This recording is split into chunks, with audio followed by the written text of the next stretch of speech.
প্রিয়া, কেকটা বেঁচে গেছে, তুমি খেয়ে নিও। যাক, অনেকদিন পরে তো টেস্টি একটা কেক খাওয়ার সুযোগ পেলাম।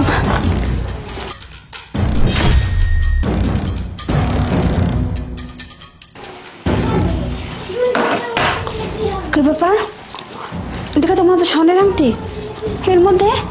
কই তোমার সারপ্রাইজ? সবসময় শুধু মিথ্যা আশ্বাস দিতে পারো, কোনোদিন কোনো কিছু দিতেই পারো না।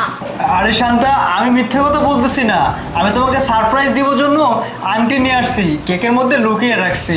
বন্ধ করো তোমার মিথ্যা কথা। আর কত মিথ্যা কথা বলবে তুমি? আরে আমি মিথ্যে কথা কেন বলবো, আমি তো সত্য কথাই বলতেছি তোমারে। আমি তো কেকের মধ্যে আংটিটা লুকিয়ে রাখছি।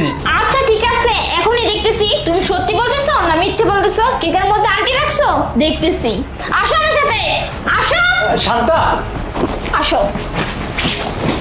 এই কেকের মধ্যে, তাই তো? আচ্ছা দেখতেছি আমি।